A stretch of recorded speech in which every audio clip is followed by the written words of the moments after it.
Bismillahirrahmanirrahim. Assalamualaikum warahmatullahi wabarakatuh.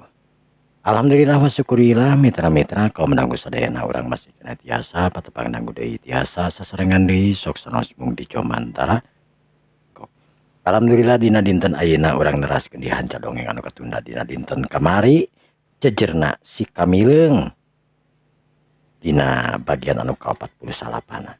Mudah-mudahan kene ya dongeng sunat sing ngajantenkeun panglipur kalbu pangabrahmana hiburan kanggo mitra-mitra sadayana di mana wae ayana di sukulakna di sikulukna anu sami-sami mika cinta tur mika resep kana seni budaya Sunda etang-etang ngamumule seni urang seni tradisional Sunda. Mitra seperti yang kolong tinggal waktu semangat urang dilajengkeun wae dongeng sunat wilujeng dangukeun wilujeng manco dina hapena sewang-sewangan. Brungkah.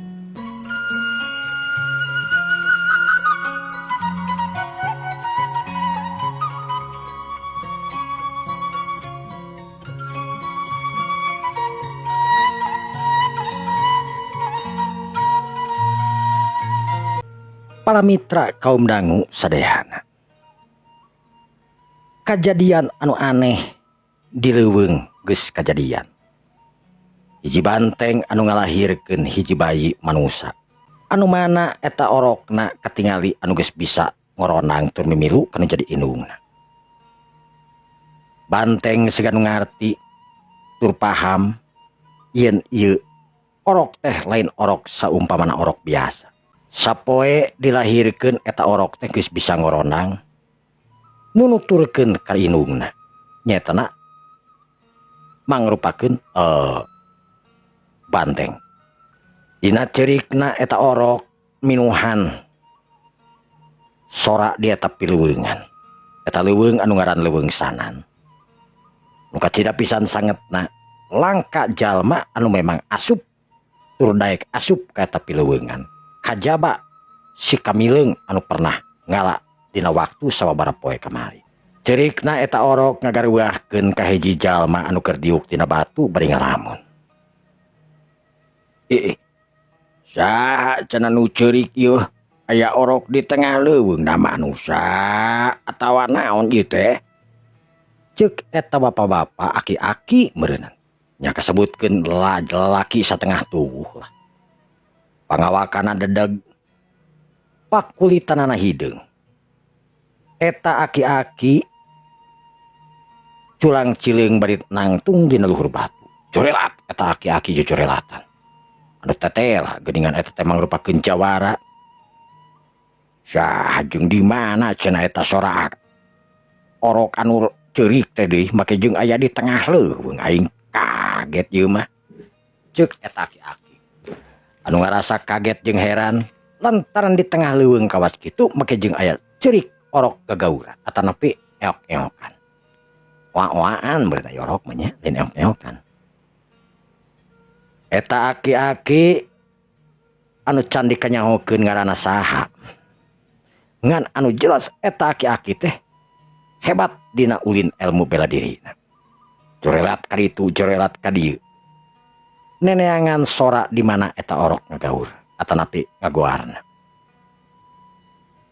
Sanggeus hampir setengah poe kukurilingan beblesatan di tengah eta leuweung. Jiga anu geus ngarti, jiga anu geus apal kaayaan di eta pileuweungan eta kieu. Aneh. Di mana ieu orok teh? Ari disampeurkeun ku aing bet cicing, ari teu disampeurkeun bet disada. Teh di mana nya? Bekilila eta orok teh kateng kadenge deui bekil tarik wae sorana. Anu ceurik togoaran eta orok teh. Lantaran eta orok teh ditinggalkeun ku nu jadi indungna maklum indungna sato meureunna. Indungna anu milu jeung baladna harita cul we ari orokna mah. Da maklum sato teh apan. Tapi kadang-kadang indungna teh melongkeun ti kajauhan. Sanggeus kitu mah eueuh weles nyiles teuing ka mana initna. Eta orok kokoronangan sokar sorangan. Sanajan eta tangtungan orok tapi katingali awakna meuni kuat teung bangbang. Meureunan teu nginum teu nyusu henteu naon-naon eta orok teh. Kadaharanana eta orok teh lamun lapar katingali teh ngadahar kana bangsa jujukutan we nu kasamper ku manehanana. Naon anu diambe we eta orok. Tapi anehna eta orok teh mun sasatuan ningali eta orok teh dak dumada kabur sabaraha harita siga nu sieun oray nyinglar maung kabur macan anu barangas kacida oge teu ngangap mulia ka eta orok. Sedengkeun hiji jalma anu jojorelatan neangan eta sorab orok anu oan-oaran nu beuki lila beuki deukeut wae nu saterusna eta jawara teh langsung ngacorelat kana tangkal kai culang cileung ningalian di mana ayana eta orok beuki lila beuki tarik beuki lila beuki tarik eta sora budak anu ceurik. Eta jalma ngadengdekeun ceulina corelat harita turun tina tangkal kai cele nyeng cele harita ngerasa kaget anu kacida kagetna sabab ningali aya bayi anu keur kokoronangan di tengah leuweung kugurusukan dina rungkun anu kacida balana. Ai nya saha ieu manusana nu daek-daekan micen orok di tengah leuweung kawas kieu kurang ajar. Bersat eta jalma ngabersat ngadeuketan kana eta orok. Waduh, gang, walalala awewe lalaki ieu budak teh. Wah, lalaki geuningan yo. Dang di ding dang, de dang ding dang, de. Walah, ieu mah jadi batur aing ye. Ayo milu ye jeung aki yo. Ayo milu jeung aki. Cok eta orok. Si aki anu candik kanyahokeun ngaranna teh hari tengah belesat bari mangku eta orok. Tekung sirila si aki nepi ka sarase hiji imah. Anu mana imah teh aya di tengah leuweung. Sebutna saung we lah lain imah.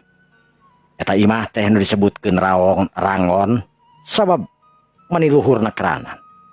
Eta aki-aki meni lincah nekarana naik temu bersatan harita asup ka jero rangon. Saterusna nepi ka imah nu cukup lega harita teh. Eta orok disimpen. Orok teh diuk deui disimpen teh. Kaban cikeneh teh ka karangoronang ayeuna geus diuk. Saterusna neuteub bari seuri ningali ka aki-aki. Saha ieu jalma nu tega micen orok di dieu? Bener-bener kurang ajar. Saha kira-kira jalma nu tega micen orok sakitu gagah jeung kasepna ieu? Lamun disidik-sidik ku aing ieu orok teh bakal lamun diimpeng-impeng bakal jadi pisatriaeun nu gagah sakti ieu budak teh.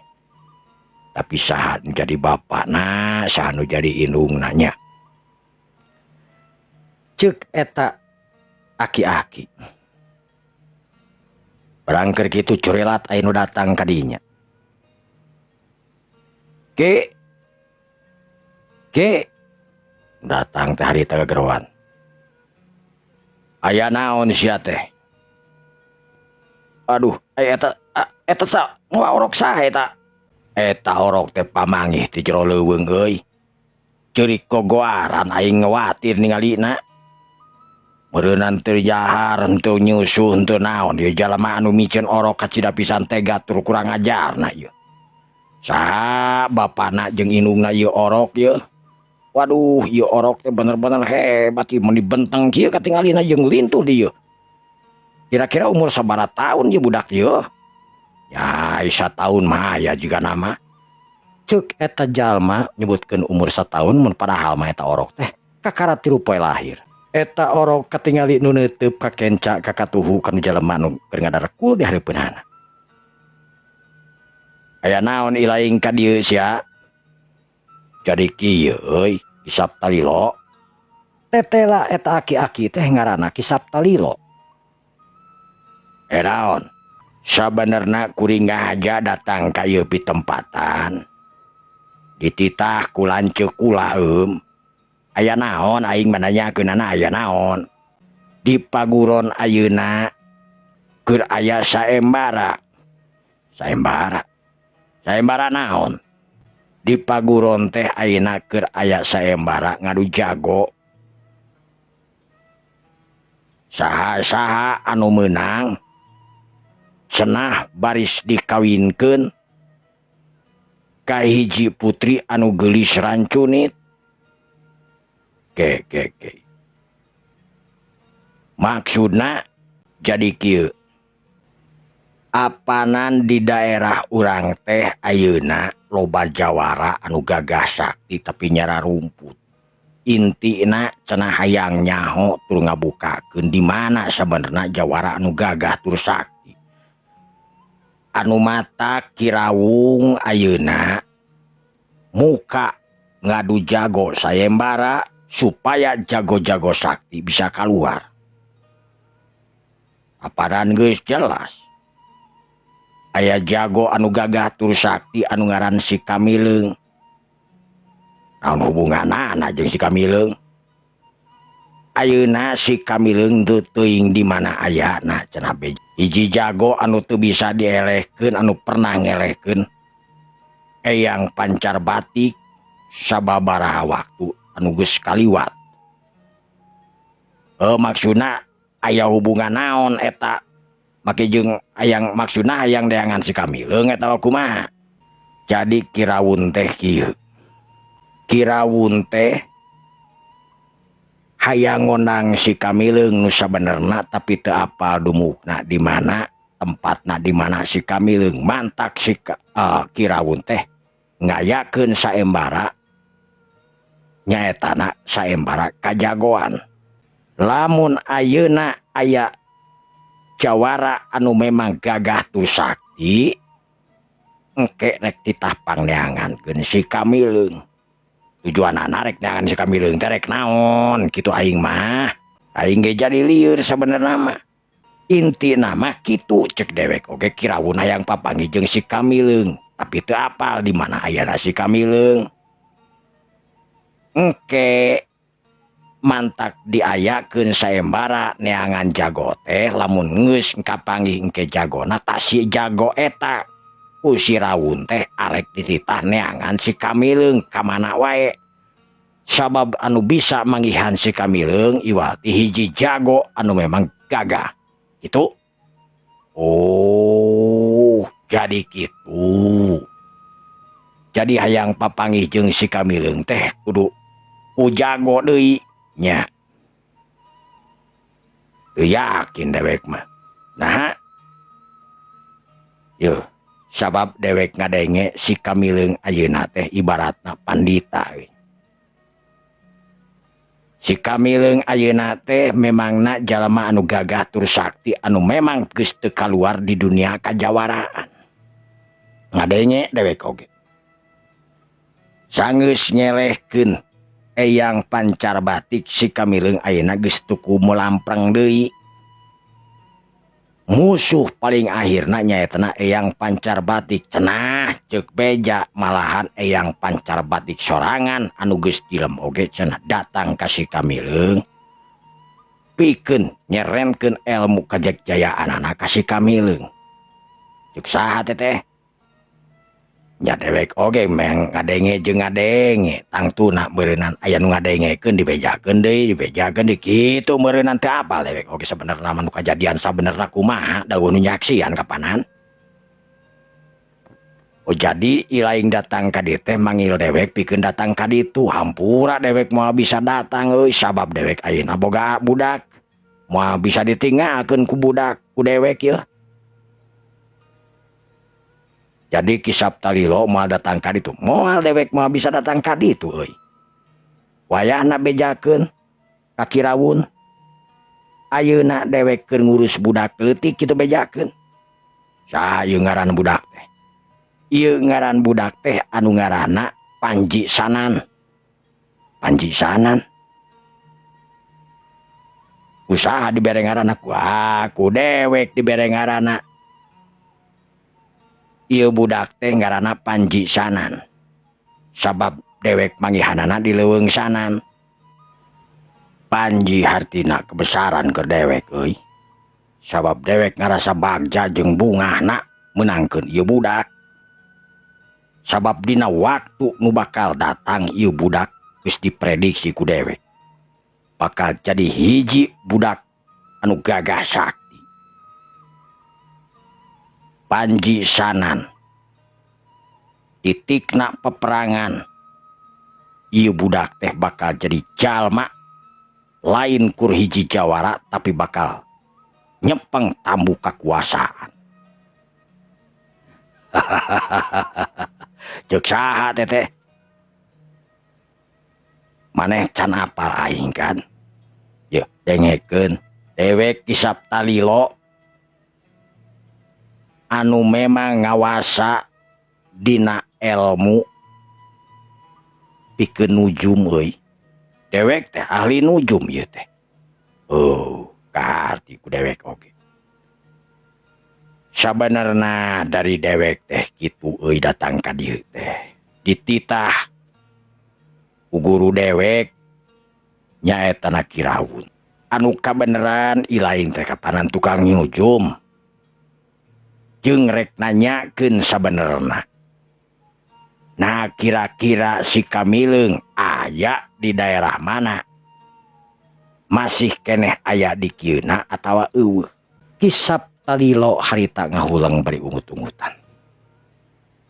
Kisap Talilo neuteub seukeut ka tamuna nu kakarak datang. Anu tetela tamuna teh mangrupakeun babaturan manehanana. Jadi kieu euy. Nurutkeun implengan dewek si Kamileung teh masih keneh aya renggenekna aya di keneh di kieuna. Tapi urang sakabeh para jawara moal bisa ningali ka si Kamileung di mana ayana. Aya di hiji tempat tapi moal bisa kapanggih sanajan kusaha wae. Sanajan si Kamileung ngagilisir padu hareupan padu irung oge moal nyaho urang yen eta si Kamileung. Sanajan urang geus pernah nyaho jeung sanajan urang geus pernah apal yen eta si Kamileung. Tah bisa kitu. Memang kitu kanyataanana. Apaan geus jelas ilaing nyaho pan sejarahna kawas kumaha si Kamileung. Si Kamileung hiji jawara hiji jago anu gagah anu teu bisa dielehkeun ku sing saha wae. Kaasup eyang pancar batik anu justru kalah nyerahkeun elmuna nyaetana kaki si Kamileung maksud. Ajian Gandarawisa diserahkeun ku si eyang pancar batik ka si Kamileung. Anu hartina ilmu si Kamileung teh geus berlipat-lipat hebatna tibatan guru-guru manehanana. Tapi dina hiji waktu si Kamileung bakal cicing di hiji tempat. Cicing di hiji tempat. Si Kamileung dina hiji waktu bakal bubuara. Sabab tempat anu ayeuna di cicingan teh bakal ku kakeunaan ku bencana. Artina rahayatna kabeh nu kakaler nu kakidul anu kawetan. Kaasup keluarga si Kamileung dina waktu nu bakal datang bakal bubuara di hiji tempat. Eta nu aya dina implengan dewek. Di mana kira-kira? Masalah di mana na kula teu apal. Ngan anu jelas dina implengan dewek eta kampung anu ayeuna dicicingan ku si Kamileung teh bakal rata jeung tanah jeung sagalana. Bencana tina gunung anu bitu bakal ngajadikeun eta kampung rata. Berarti di daerah urang bakal aya gunung anu bitu. Walau alam gunung nu bitu anu meulah mana ngan anu jelas tempat kampung anu dicecingan ku si Kamileung teh bakal hancur lebur sapada harita. Loba korban mayit bergelimpangan di mana-mana. Ngan keluarga si Kamileung di dieu dina implengan ieu anu memang pinah teka keunaan naon tebubuhan dumasar si Kamileung anu memang luhur ku ilmu jembar ku panalan. Sajabana kitu si Kamileung teh nganut kaislaman anu hebat. Manehna bakal leumpang ka hiji tempat turun eureun di hiji tempat. Di dinya manehna bubuara. Sanggeus bubuara manehanana bakal ngumpulkeun rahayat bakal neangan balad pikeun ngumpul mangamanfaatkeun eta tempat nu antukna eta tempat beki gede lain deui tempat pikeun pangcicingan, tapi eta tempat teh bakal jadi hiji kerajaan.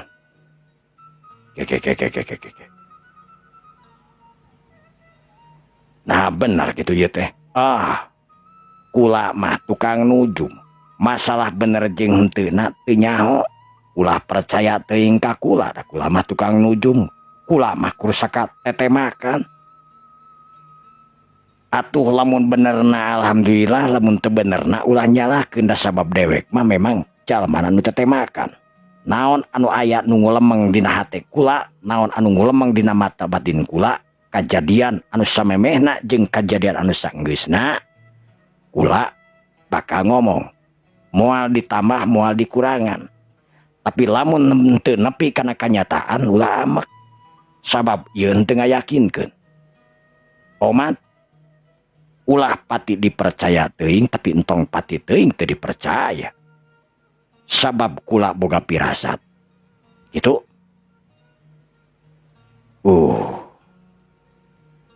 Terus 10 tahun 20 tahun eta kerajaan teh bakal jaya.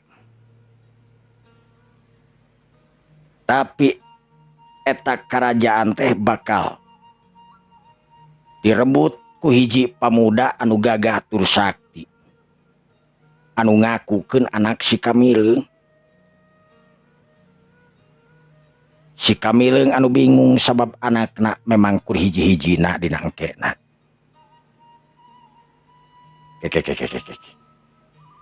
Jadi bingung ya kuling.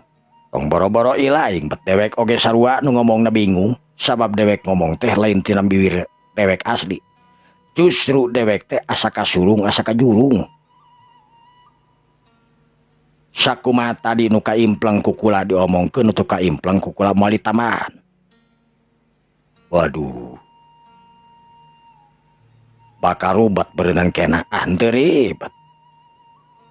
Sabab anu ngaran si Kamileung geus jelas-jelas si jalma anu gagah tur sakti bisa ngatasi dina sagala rupana kajeun teuing karajaan leungit, tapi teu naon keur jaman si Kamileung. Da si Kamileung mah sabenerna teu toh-tohan ngadirikeun eta karajaan, kan pedah rahayatna nu hayang ngabogaan karajaan. Kulantaran ningali pamimpin nu gagah sakti, si Kamileung diangkat jadi hiji raja nu gagah sakti. Nu saterusna engke bakal aya perebutan kekuasaan antara anakna si Kamileung anu ngaku yen eta bener-bener anakna si Kamileung. Nah perebutan jeung anakna si Kamileung lain si Kamileung jeung anakna si Kamileung anu ngarebun ngaku-ngaku, tapi parebutna nyaetana jeung anakna si Kamileung anu mamang bakal boga anak awewe hiji wanoja anu geulis rancunit anu nyempeng kana eta karajaan. Gitu. Aduh, jadi lieur tong boro-boro maneh bet dewek lieur sarua. Pabeulit lieur dewek oge. Keun masalah kalieur mah kumaha deui atuh. Happy we mah. Tong seuri ah. Jadi perkara anjeun ayeuna datang ka dieu rek ngondang kula datang ka hiji tempat nyaetana ka Kiraun. Hampura bejakeun ka Kiraun, dewek teu bisa datang. Sabab dewek ayeuna keur ngurus budak orok, budak leutik anu ngaran bejakeun we. Ngaranna Panji Sanan. Nya. Nya bener. Jadi budak orok teh ngaranna Panji Sanan. Panji Sanan. Ya geus atuh. Lamun kitu mah ayeuna kula mulang heula rek ngomong ka guru urang nyaetana ka Kiraun. Anggap we guru urang sanajan urang teu pernah ku guru ge pedah kekolotanana, pedah kabagiranana, pedah itu jeung ieuna, urang teu pernah ku guru ge anggap we gurunya. Keun bae teu naon jang hargaan jelema mah da moal rugi atuh. Moal rugi ngahargaan jelema mah. Ulah kena-kena teresep langsung ngomong anu teu waras. Gitu. Ulah ngomong nu sabenerna, ngomong nu geunah katampina, kitu nya. Nya bener.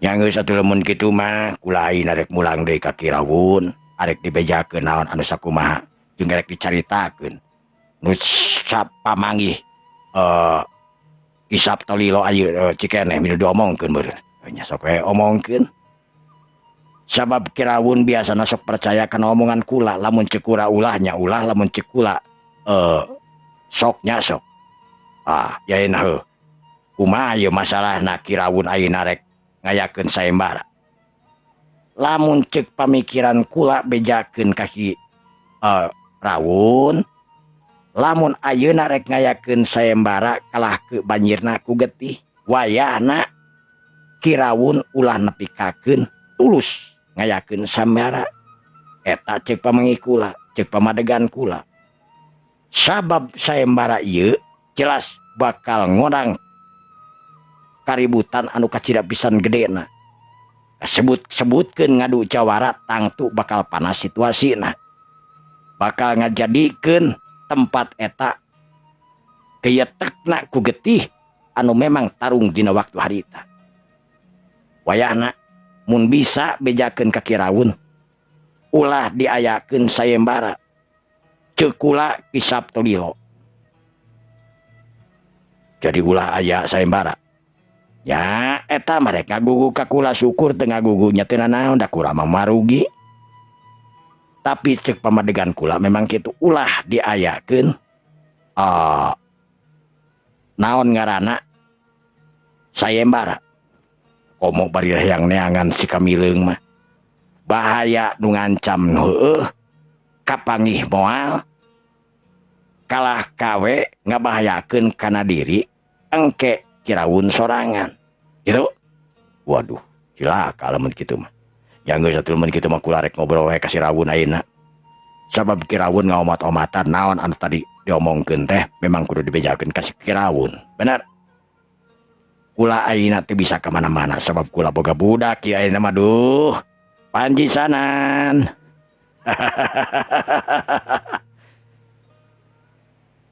antukna tamu Kisap Tolilo harita ilit pikeun ngabejakeun naon anu cikeneh ka pangih cikeneh kadenge anu diomongkeun ku Kisap Tolilo Kisap Tolilo mangrupakeun anu kapercaya jalma ahli nujum apa kana waktu kejadian samemeh kejadian jeung sanggeusna kejadian sanajan Kisap Tolilo teu pernah ngadengekeun teu pernah nyaksian tapi Kisap Tolilo teteh makanana kadang-kadang sok bener kadang-kadang oge sok meleset tapi Kisap Tolilo jalmana nu memang hideng tur bener ngomong apa adana tara nepikakeun ditambah atanapi dikurangan leos harita babaturan Kisap Tolilo ngaleos init ningakeun eta pitempatan ngeblesat init kabur pikeun nepungan kanu dianggap guruna nyaetana babaturanana nyaetana Kirawun uleut sababaraha waktu Kisap Tolilo nu blesatan harita ngagunakeun aji kidang kancanana pikeun nepungan anu jadi guruna Kirawun kasampak di imah Kirawun anu kacida pisan loba jalmana dina waktu harita murid-murid Kirawun oge loba tamu-tamu para kajawaraan oge loba harita sabab ngadenge kisah Kirawun arek ngayakeun sayembara anu hadiahna kacida pisan gedena neangan jago pang jago-jagona di antara eta hidat kadatangan jalma anu memang geus dititah pikeun nepungan Kisap Tolilo Kirawun harita langsung nyampeurkeun sampurasun rampes bajol sok ka jero ka dieu ceuk Kirawun harita Kirawun anu cengkat harita ngabagiakeun kanu anyar datang nyaeta Ki Bajol anu kakara mulang ti Kisap Tolilo Ki Bajol gokek harita diuk dihareupeun Kirawun Kirawun anu teu sabar harita neuteup ka Ki Bajol kumaha Bajol aya obrolan naon jeung ka mana geuning Kisap Tolilo teu milu jeung ilaingem aduh jadi kieu Kirawun kuring geus ngomong cikeneh ka si Sapta Bajo ka si Sapta Ililo tapi tel-tela Kisap Tolilo teu bisa milu sabab Kisap Tolilo ayeuna keur ngurus budak leutik budak leutik Maksud ilaing budak leutik kumaha ieu teh? Kisap talilo anu cenah mah teu sangka-sangka bisa boga mana teh bisa mangihan budak leutik. Anu eta budak leutik teh kacingali kasep awakna bang-bang nekeranan. Umurna kurang leuwih 1 tahunan lah jiga nama. Awakna ge gede. Walah, jadi si Kisap talilo teu bisa milu ka dieu. Wayahna cenah Kisap talilo mah bisa mila nanti mah bisa milu ka dieu. Terus naon deui dibejakeun ku Kisap talilo.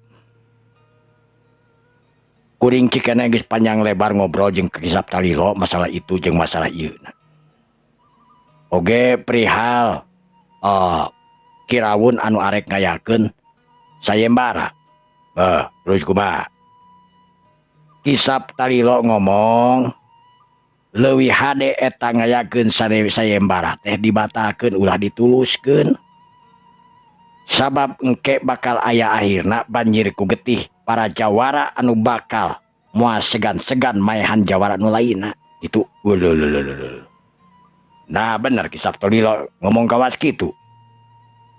Eta nu kanyahoan ku kuring, eta nu kadenge ku kuring, teu ditamahan teu dikurangan ku kuring. Waduh.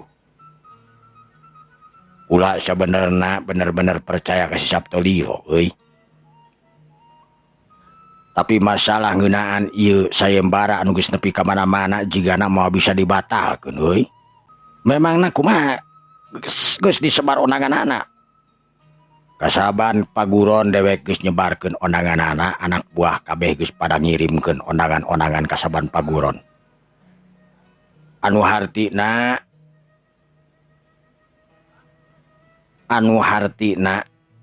ieu ondangan teh geus moal bisa dicabut deui. Sabab sakabeh anu geus dibere ondangan kapasi ayeuna keur nyibuhkeun diri, ngalatih dirina sabab pada hayang jadi jago beureunan euy. Aduh gawat mun kitu mah.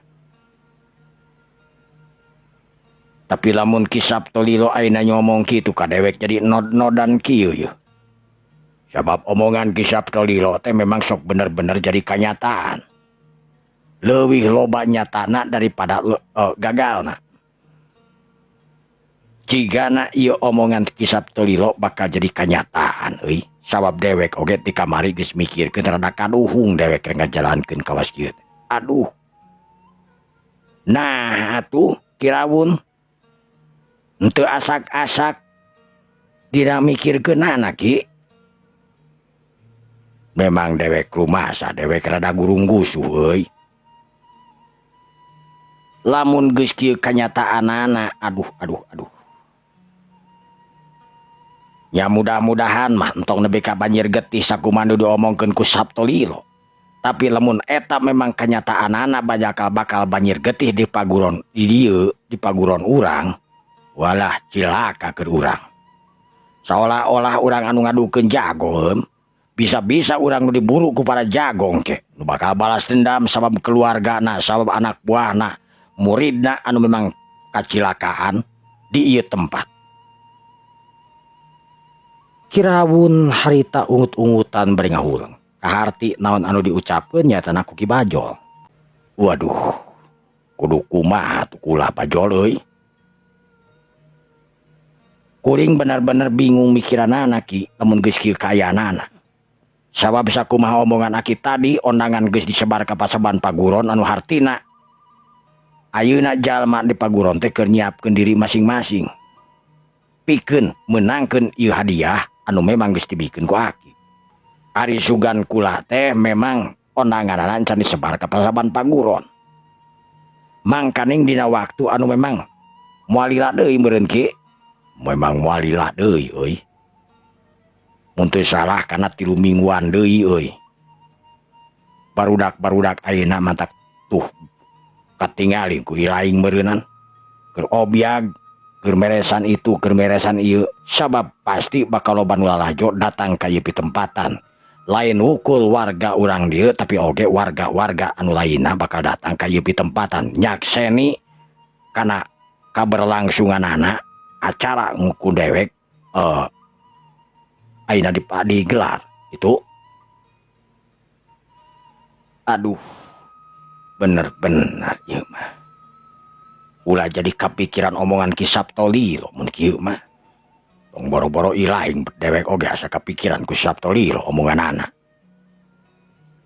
Keke kumaha ieu dewek ieu. Lieur jadi hulu dewek ieu. Nyang geus we atuh kieu aya mah sugan we jeung sugan. Aya jalan kaluarna kumaha sugan jeung sugan Ki Saptolilo boga kawawuhan jawara nu hebat jawara nu tangguh pikeun meruhkeun dina sagala rupana. Wah. Moal asup euy. Sabab jawara nu tangguh jawara nu hebat pun bisa meureunna eta ge bakal miluan sugan mah sabab kabital ku hadiah anu kacida gede. Memang naon hadiahna kitu bah. Jadi kieu euy. Dewek teh sabenerna dititah ku Sang Prabu euy. Dititah ku Sang Prabu. Maksudna Prabu Waringin Sungsang. Nya. Sabenerna kula teh dititah ku Prabu Waringin Sungsang kamari aya ka dieu 3 prajurit nu ngahaja datang ka dieu nu nyamar supaya tong kanyahoan. Eta Prabu Waringin Sungsang teh hayang ngadatangkeun jalma nu ngaranna Si Kamileung. Si Kamileung? Nya. Sabab ceuk beja jalma nu ngaran Si Kamileung teh jalma nu gagah sakti manraguna dina waktu harita nu pernah ngelehkeun cenah Eyang Raksadi Eyang Pancar geni Pancar Batik maksud. Keke. Maksudna ngadatangkeun Si Kamileung ka karajaan. Arek naon? Karajaan urang teh ayeuna keur loba bencana. Anu matak Gusti Prabu ngumaha ka kula yen kudu milihan jago-jago nu panghebatna ungayakeun sayembara. Sedengkeun kula ari teu daek kumaha ari daek oge kumaha sabenerna kula oge geus mikirkeun akibatna bakal kumaha Tapi nya ari teu daek ngaran-ngaran ngalawan kanu jadi pangawasa kan apa sorangan. Jelas-jelas dir ibarat dewek ngabangkang beureun. Bisa-bisa sirah dewek dipengal deuleun. Waduh. Bahaya tuh begitu mah nya. Maksudna teh rek ngadatangkeun Si Kamileung teh. Maksudna rek ngadatangkeun Si Kamileung teh cenah titah numalan.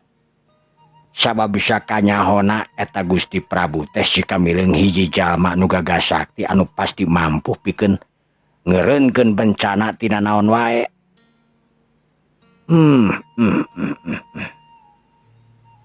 Bener-bener luar biasa. Kula oge geus ngomong jeung Ki Saptolilo masalahna Si Kamileung kumaha cenah. Ayeuna Si Kamileung teh sabenerna aya di hiji daerah tapi sanajan Si Kamileung aya di hiji daerah moal bisa ditingali ku para jago-jago nu neangan manehanana. Khusus masyarakat nu deukeut di dinya nu bisa apal ayana Si Kamileung.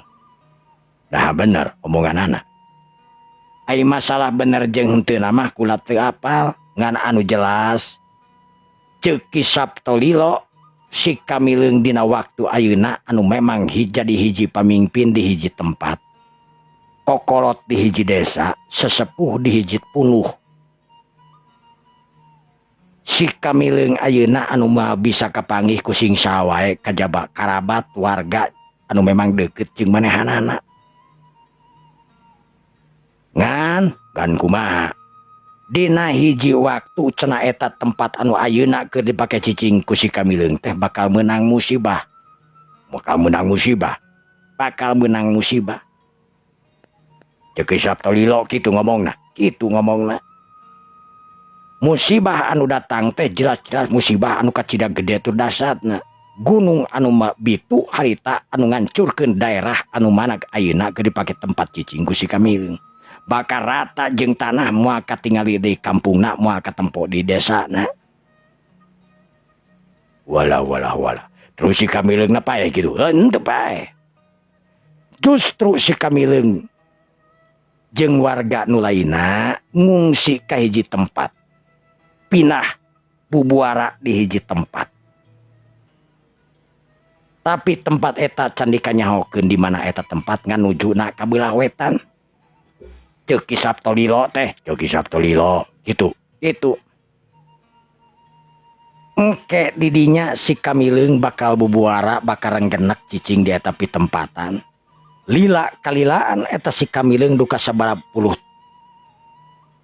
lilana teh duka sabaraha waktu lilana ngan anu jelas eta tempat teh cenah ceuk Ki Saptolilo nu kaimpleng dina implenganana. Si Kamileung teh bakal jadi hiji raja di eta pitempatan. Meureunan lain raja model karajaan istana atawa kumaha pamimpin we intana mah kitulah. Pamimpin di eta pitempatan. Anu ngawasa di eta pitempatan. Samalah cenah engke nama memang eta tempatnya bakal jadi kerajaan anu memang gede tapi lain ku si Kamileung nyepengna nu tangtuna ku anakna si Kamileung anu awewe cenah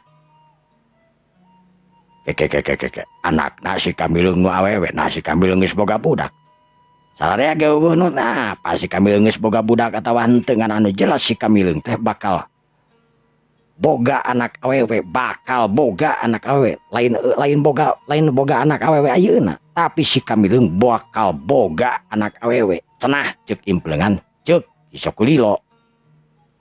Oh ceuk si Saptalila teh nya Saptalila mau ngawas kitu iraha cenah teh ai masalah waktu nama teu apal iraha ngan dina hiji waktu.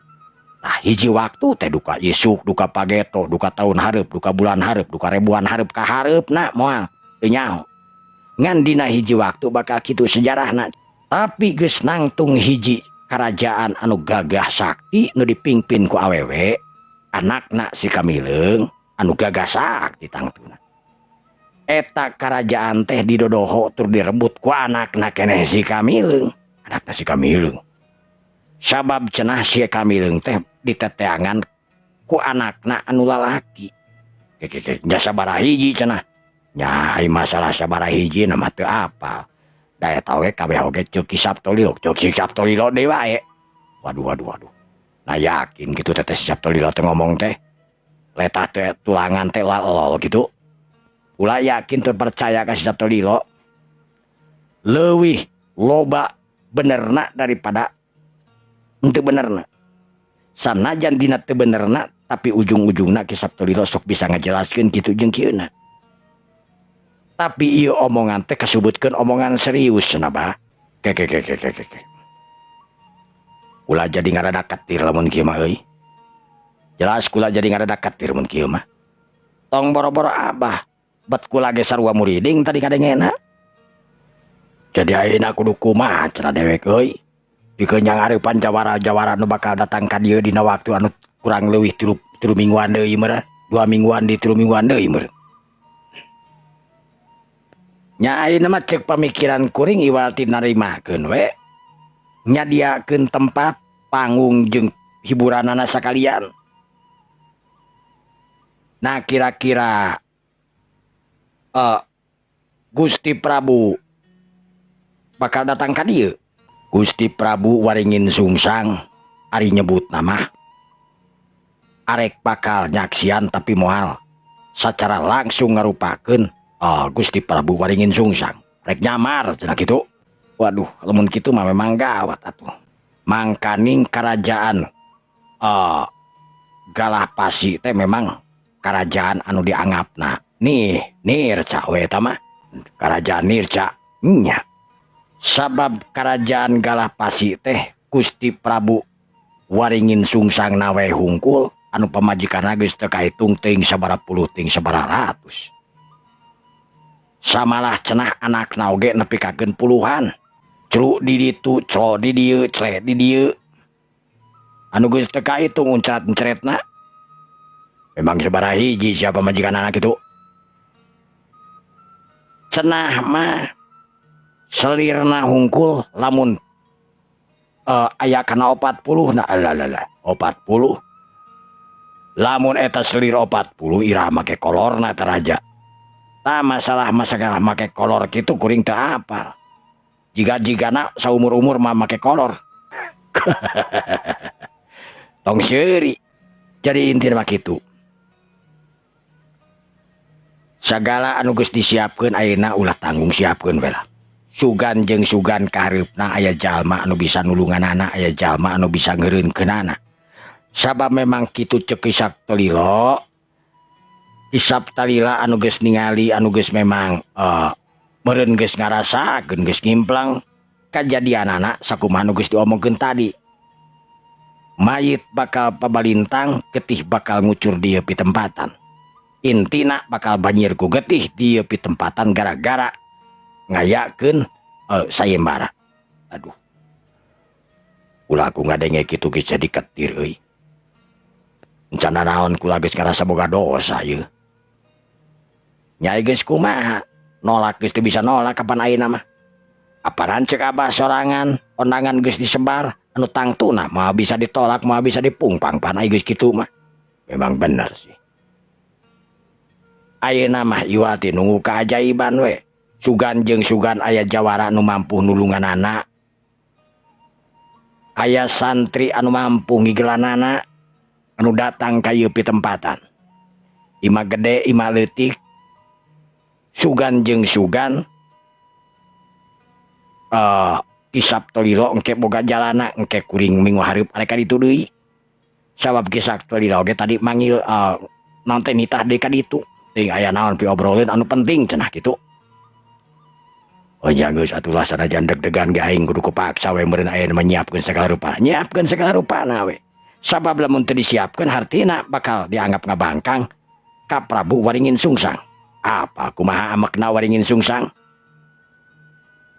Wah teu diratakeun ku prajurit Galah Pasi. Wah cilaka ieu mah.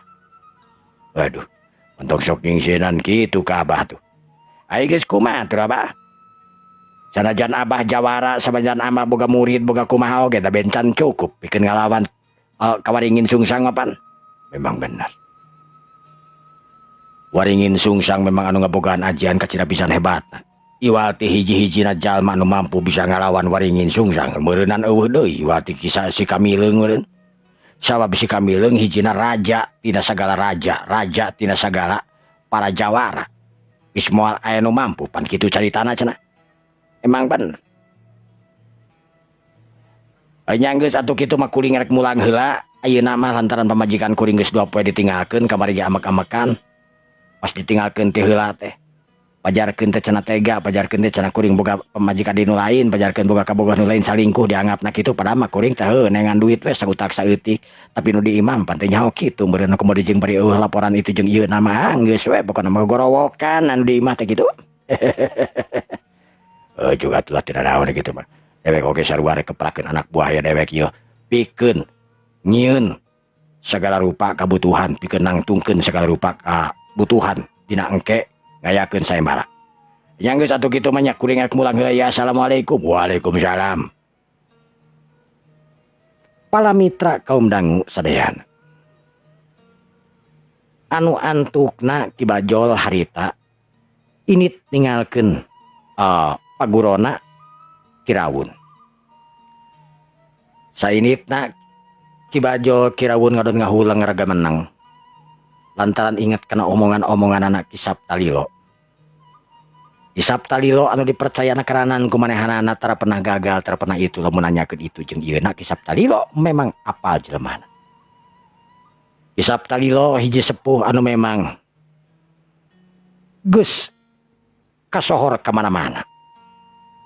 Isap Talilo salian ti gagah boga kamampuan nyaetana dina ilmu nujum. Ahli nujum anu memang bener kakoncara kemana-mana. Loba para raja, loba para prajurit, loba para pandita anu datang kadinya pikeun nanyakeun naon kumaha itu jeung ieuna. Kaasup Waringin Sungsang, Prabu Waringin Sungsang raja di negara kerajaan Galah Pasi anu pernah datang ka tempatna kasuka kasih Saptalilo anu imahna saung rangon di tengah leuweung. sedengkeun kaayaan di Saptalilo. Saptalilo saban poe na harita ulin jeung budak. Di poe ka poe eta budak teh katingalina beuki gede wae. Ngajadikeun ki Saptalilo bingung kunaon ieu budak gedena tereh-tereh teuing. Geus sabaraha taun ieu budak lahirna. Kitu ceuk ki Saptalilo. Nu antukna ki Saptalilo sapoe sapeuting dina waktu harita ngayakeun mati geni. Manehna naneda tur mujas medi ka Sang Hyang Dumamparan. Menta pituduh, menta pitunyuk. Saha sabenerna ieu budak. Anu kabeneran dina malam anu terakhirna Saptalilo sanggeus 3 poe 3 peuting ngayakeun mati geni sapoe sapeuting. Cicing di hiji kamar anu poek mongkleng buta rajin teu katinggali curug-curug acan. Saptalilo harita meunang ilapat. Yen ieu budak teh hiji anak jawara anu gagah tur sakti. Eta sora kadenge ku si Saptalilo anu keun ngayakeun mujas medi. Dina eta sora nyebutkeun hiji jawara nu panggagah-gagahna nu moal aya nu bisa ngelehkeunan. Ki Saptalilo nepi ka kerung-kerung wae saha ieu jawara anu nyebutkeun. Atanapi jawara anu panggagah-gagahna. Pilihanana hiji iwal dikasih kamileuh. Sanggeus dibulak-balik kitu jeung kieuna. Saptalilo terus ngimpleng kajadian samemehna. Barang breh harita Saptalilo ngagebeg anu tidak bisa ngagebegna. Sabab dina implengan Saptalilo sababaraha bulan anu katukang. Abringan hiji jalma anu mingpin urang kampung ngalasuluh dina hiji waktu. Saptalilo neuteub seukeut ka eta jalma anu datang. Anu dina implenganana lantaran teu apal ngaran si kamileung teh nu mana. Ngan eta teh hiji jawara nu gagasak. Dina hiji waktuna geus beres ngalasuluh eta jawara anu gagah tur sakti teh ngadahar buah tapi tetela eta buah teh pait. Nu antukna eta buah teh diburakeun tur sesana buah nu tinggal sapotong oge dialungkeun kana urut pangburaanana. Anu tekung silila datang hiji sapi. Anu diudag-udag ku baturna meureunana haus teuing lapar, eta sapi ngahakan anu kabeneran ngahakan teh dina jukut paburantak pangburaan si kamileung.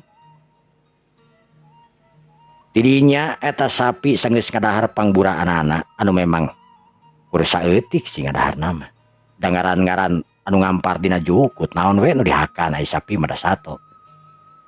Eta sapi bekirila lulumpatan ujug-ujugna harita ulang guling teu pararuguh lantaran beuteungna sapada harita kemung teu pararuguh alias melenung. Lantukna dina poe harita keneh pasosore sapi teh ngajuru. Tapi mentak aneh keur ki Saptalilo sabab ngajuruna eta sapi teh lain lain anak banteng lain anak kuya. Tapi tetela ngajuruna teh kaluar hiji orok manusa anu kaluar tina beuteung eta banteng. Ngantukna eta orok teh akhirna kapanggih ku manehanana. Sanggeus ki Saptalilo ngimplang salila-lila ngagebeg harita langsung cengkat. Astagfirullahaladzim. Jadi ieu budak teh indungna sapi. Bapakna hiji jawara anu gagah sakti anu memang tengah aja dihakan ku sapi urut pangkepahanana. Allahu Akbar. Nepi ka kituna. Aing nu jadi anehna ieu budak kunaon gedena tereh-tereh teuing paingan ieu budak gedena tereh-tereh teuing sakumaha aing lamun ngukut toma eta ngukut sapi tereh di tahun ka tahun ti bulan ka bulanna teh jelong-jelongan. Sok we bayangkeun ngukut me 5 bulan eta me geus ngajungkiring gedena keranan. Ieu budak oge sarua. Tetel anjeun teh panjisanan. Papa anjeun teh hiji jalma lain anu jore-jore, geuningan hiji jawara anu gagah sakti nu can pernah dielehkeun ku saha-saha. Atuh mudah-mudahan we ilaing oge sarua engke di akhirna bakal jadi jawara anu memang gagasak. Keke tapi saha ieu jawara anu kapengaih nu kapanggih beungeut naku kaula. Kula memang teu apal moal kitu ieu jawara teh nu ngaran si Kamileung. Sabab hiji jawara anu can pernah eleh anu memang nguasa di dunia kajawaraan teh iwati si Kamileung dina waktu ayeuna. Nah bener ya anakna si Kamileung anu teu dikanyahokeun ku si Kamileung anu teu dihaja. Aing yakinkeun yen ieu anak teh anak si Kamileung. Aing kudu ngabuktikeun deui. Aing kudu tapa brata. Aing kudu mujasmedi neneda ka Maha Kawasa sugan jeung sugan we aing dibere ilapat yeuh. Ceuk Ki Saptolila bari neuteup ka Panji Sanan anu geus gede haita nu keur ngagoler. Panji Sanan anu ngajungkiring awakna ngagedean. Padahal dikukut ku